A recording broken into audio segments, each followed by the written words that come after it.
你睡这屋。凭啥？为什么？干粮的时候那可是没讲要回女婿啊！你这是众人自保的。我这天天被你快搞的呀，神经兮兮的。那睡觉天天打呼噜。我这跟大元，如果算虚的话，结婚都快18年了哈。你这话讲的没毛病，一点毛都没有。到现在我跟戴琳琳还保持着7天不见如隔一周的感觉。我宁愿7天不见。怎么能的呢？那又不是我一个打呼噜，珍珠打呼噜你都接受，怎么我打呼噜你就接受不了的呢？他打呼噜比我打呼噜还响呢哈，他呼呼呼比我声响。我被他弄得没办法，他这个人呀。开心，不管是以前还是现在，我天天被问的最多的就是，你是怎么看上高大元的？好白菜被主攻了。没意思啊，没意思。这说明戴琳琳当年你有这品味，会演死帅哥，知道吧？后悔了吗？一讲话就笑，给，不开心吗？你没有我，你就失去了很多快乐，知道吧？心里不要一点说都没有。虽然我的外表长得有点对不起你，但是我的内心。晚上你在这睡？凭啥？你打呼噜。那狗打呼噜，狗搁啥子？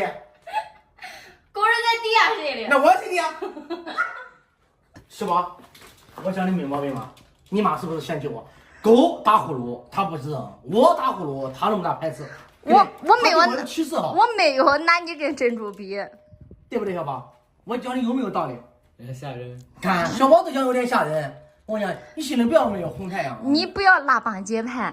小宝，我没有拉帮结派，但是你要知道你一点，你信什么？俺俩异性，俺俩是异性的，他是一个外性的，知道吧？俺俩要一致对外，俺不要有欺负你，最起码你不能欺负俺呀，你一个不能欺负俺爷几个呀。听到了吧？就高大元他这一张嘴，我那个时候就是被他连哄带骗给搞到他家的。有时候你想生气，他说我冷暴力，你还不能不搭理他。睡觉打呼噜，我说分屋睡，人家还不愿意。你别偏眼看我，那我每天晚上睡觉，那是右手边珍珠在床底下打呼噜，他在左边打呼噜。讲话要凭良心啊！戴琳琳相亲是俺们中间有老红人啊，有媒婆介绍的哈。当时到的俺家去相的我，不是我到他家去相的他哈。那戴琳琳是我讲的是不是对的？当时盖公章的时候可没有人要俺俩混床睡。如果你不相信，我就让带你去找俺老丈母娘，俺老丈母娘同不同意俺俩混床睡？有质量问题，我们去找生产厂家。生产厂家有3包服务。虽然我是拖拉机的外表，但是我有没有一颗花拉力的心脏？啊！第一，不是一般女人想拥有就拥的；第二，不是一般的女人我就能看得上的。不要心里没有数，我跟你讲，得了便宜还卖乖，到晚这了那了，俺爷几个要你指的笔直，还能啥去？高大元，你在俺家是 No.1，你是我心中的女神，找我这个太受气。我就想一个人好好的睡一个觉，你怎么那么多话？可以，你想混床睡可以。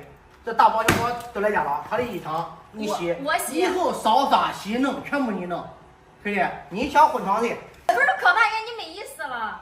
啥活不让你干，你还想得公主病？你没那公主病，你就不要得那公主病。你要想有那公主病，你就要有那公主命。什么事不能都是如你所愿，懂吗？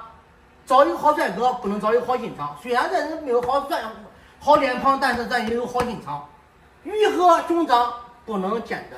不是，这又扯到哪里哪了？不要扯哪，只能选一样，知道吧？你咋能给这胡搅蛮缠？你要想混床睡，家务活你是猫。现在的家务活是我是猫的，对不对？我最起码3包服务还是有的。